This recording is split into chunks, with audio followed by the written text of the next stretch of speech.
We spoke a number of ideas connected to the menorah, which is mentioned of the parasha of this week. But the menorah has a lot more. So today I want to focus on three words related here in connection with the menorah.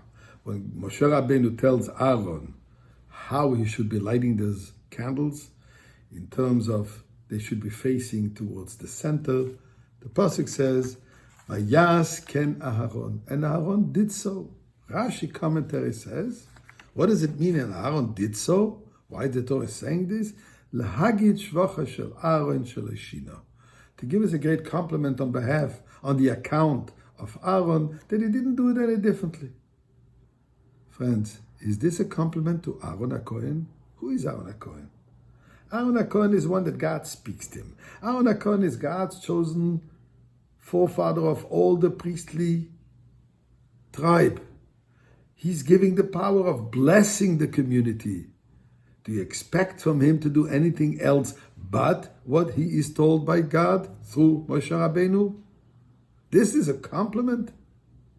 The fact that it has to be told is already not a compliment.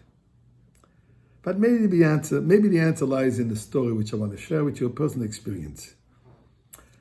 First 2 years actually, we were here in Montreal on Shlichus in 1978. A couple who would come to classes of ours called me one day. They would like to come and discuss with me. They're having some marital issues. I looked at them, guys, you're older than I am. I'm just married a few years. What do I know of life? How can I advise you? No, they insisted. Now, in Shlichus, the word no does not exist. We do what we have to do and what we are called to do. So prior to meeting them, I discussed it with the local Rav, Rabbi Zushe, who was a brilliant man. And I said, Rabbi Zushe, advise me. What do I tell him? He says, don't tell him anything. Just listen. I know it's difficult, but listen. Pay attention to what they say, and then you will find the words to advise them. Okay? They're coming. I'm ready to listen. I offer one of them to start saying. The wife starts saying, and after 10 minutes, lengthy diatribe, she painted her husband. Let me just put it this way, that Frankenstein looked cute compared to what she described her husband. I'm in shock. I know this man. Nobody's perfect, but he's no monster. I turn to him, what have you got to say? And he says, I don't know who she's talking about. I'm not the perfect husband. I'm not the perfect father. I'm not the perfect person, but I'm definitely not this which she describes. She starts again. You don't know what I'm talking about? And she says, did you ever do something for me? Did you ever buy me something? Did you ever care about me? Now he can't take it no more. And he says, look, listen. Have I ever missed buying you a gift for any of important dates in our marriage?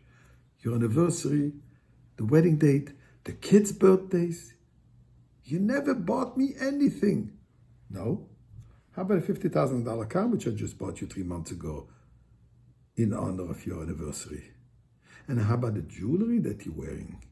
And what about the $8,000 mink coat? I'm not wearing it. I'm driving an old jalopy. You didn't do anything for me. So who did I buy it for? Are you wearing it? Are you driving it? Or am I driving it? And I'm perplexed.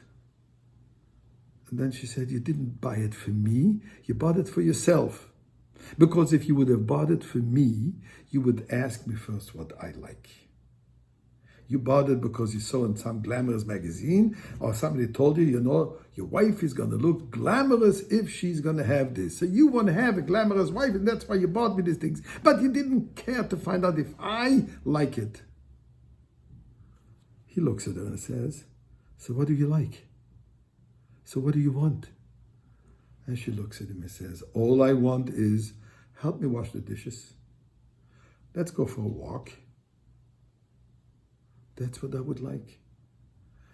Tune into what I like, and then you know what I will appreciate. Lahagid shvachai shel Aaron. Way too often, we decide what God would like. We decide what is going to be an appropriate gift for Hashem, so to say. We can give many examples, but we can think of ourselves. We sometimes might do something which is not necessarily exactly what God has told us, but I am going to do. I'll be dishonest a little bit in business, but I'm going to give a lot of tzedakah. I'm going to keep my store open on Shabbat, and then I'm going to buy a better pair of tefillin, and I'm going to go more charity. God says, don't decide for me what I like. Do what I tell you. I tell you what I like, and then I will appreciate what you're doing. Aaron HaKohen tells us a message. Don't do what you think is right. Do this which God tells us through Moshe Rabbeinu, through our leaders, through the tzaddik of our generation. He's the one to tell us what God likes. And then we'll light the menorah.